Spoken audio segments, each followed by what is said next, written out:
Bonjour les humains, 16 février, oui, 16 février 2025, dans la playlist L'Évangile de Thomas, épisode numéro 5. Alors, je rappelle que cet évangile n'apporte strictement rien au salut. Euh, tout ce qu'il faut savoir pour le salut se trouve dans ce que Yeshua le Christ a enseigné dans les évangiles, dans le Nouveau Testament, essentiellement Matthieu 5, 6, 7 et Jean 1, 3 et 8. Mais bon, le mieux est de tout lire, hein. Comme d'habitude, je mettrai la playlist L'Évangile de Thomas en description. Comme ça, vous pouvez suivre la lecture de tout l'Évangile, hein. Alors, logion numéro 6. Ses disciples l'interrogeaient ainsi. Faut-il jeûner? Comment prier? Comment faire l'aumône? Que faut-il observer en matière de nourriture? Jésus disait, arrêtez le mensonge. Ce que vous n'aimez pas, ne le faites pas. Vous êtes nus devant le ciel. Ce que vous cachez, ce qui est voilé, tout sera découvert. C'est marrant ça. Ça fait pas longtemps du tout que j'ai fait une vidéo sur le jeûne et la prière. Dans quelle playlist j'ai mis ça? Je ne sais plus. Bref, ça va peut-être me revenir en cours de vidéo. Alors les références. Matthieu chapitre 6, versets 2, 7 et 16. Luc chapitre 6, verset 31. Romains chapitre 7, verset 15. 2 Corinthiens chapitre 5, verset 10. EP, ça doit être Éphésiens ça. Chapitre 4, verset 25. Colossiens chapitre 3, verset 9. Jacques chapitre 3, verset 14. Galates chapitre 4, verset 10. TB. TB, qu'est-ce que c'est? Une petite seconde, je vérifie. Bon, TB c'est Tobie, hein. Tobie chapitre 4, verset 15.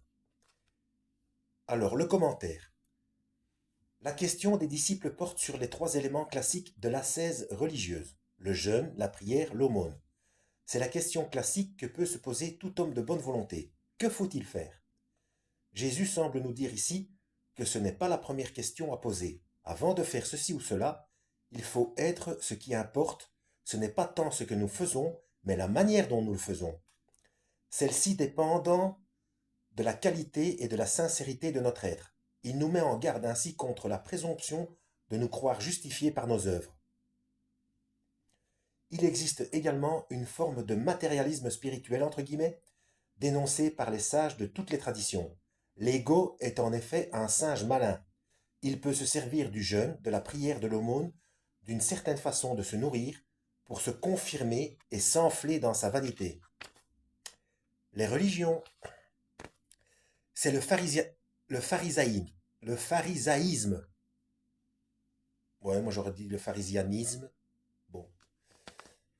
Ce désir de paraître, entre guillemets, juste aux yeux des autres alors que l'intérieur est pourri. Dans les évangiles canoniques, Jésus se montre beaucoup plus violent contre ces pseudo-spirituels. Vous nettoyez l'extérieur de la coupe, l'intérieur est rempli de rapines, de médisance, sépulcre blanchi. Dans l'évangile selon Thomas, Jésus se contente de dire arrêtez le mensonge.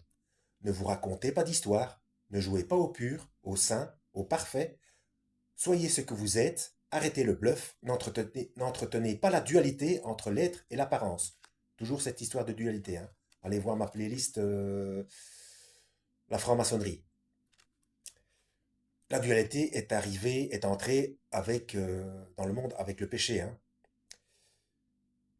Euh, Comme je dis de temps en temps, assez souvent d'ailleurs, parfois on croit que quelqu'un a tort parce qu'il a une autre interprétation de tel ou tel verset apocalyptique ou ailleurs, alors que quand on y réfléchit, et même quand les choses se sont passées, on voit que c'était tout simplement complémentaire, hein, et non contradictoire.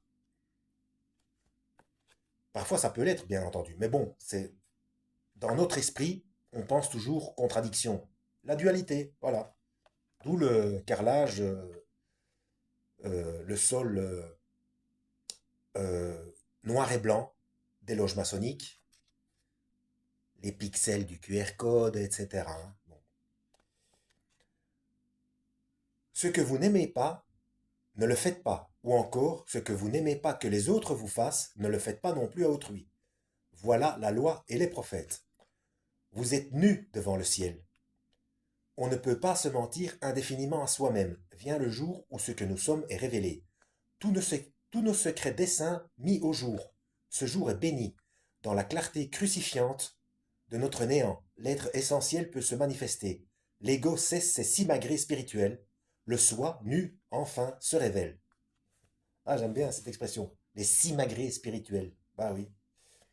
En attendant, ce logion nous rappelle que nos actes ne valent que par l'amour et la qualité de présence qu'on y met. Tout ce qu'on fait sans amour est du temps perdu. Tout ce qu'on fait avec amour est de l'éternité retrouvée. Car, nous dit l'apôtre, tout disparaîtra. L'amour seul ne passera pas. Ne passera jamais, pardon. Jamais. Bon, ça fait presque 7 minutes. Encore un logion? Ouais, il est pas trop long celui-là. Logion numéro 7. Jésus disait, heureux le lion que l'homme mangera. Le lion deviendra homme. Malheureux l'homme que le lion mangera. L'homme deviendra lion. Ah.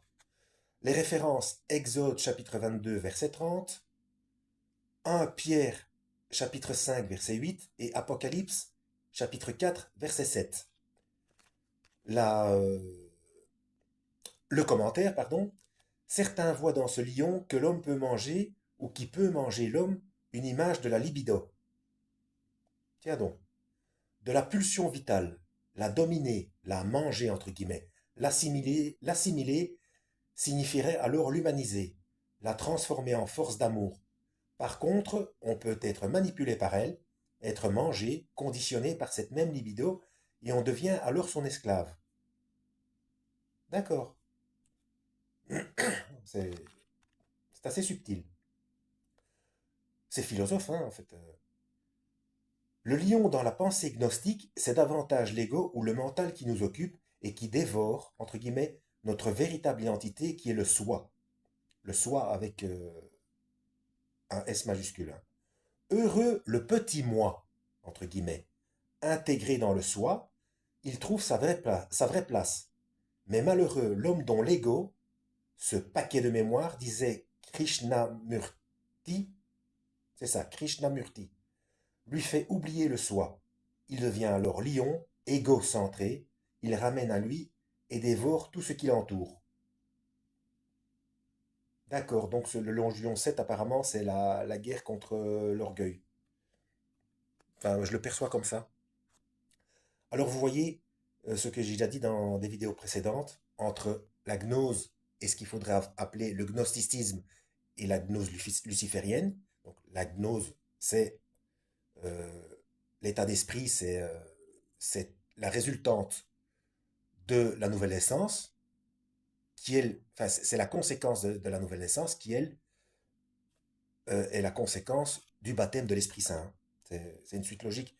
Et en fait, oui, c'est philo- c'est philosophe. Les explications sont philosophiques. Et c'est pareil, c'est exactement pareil.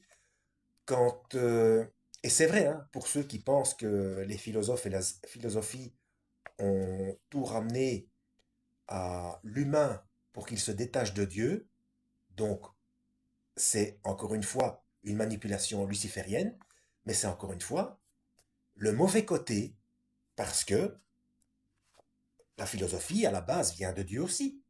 Tout vient de Dieu, mais on peut tout pervertir. Hein. Donc, euh, une fois de plus, je vous invite à aller voir ma playlist Perversion des codes de Dieu.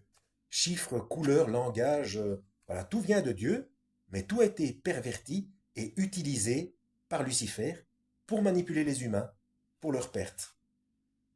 Voilà, ça fait une dizaine de minutes. Il y a mon fils qui vient de m'appeler pour aller s'entraîner.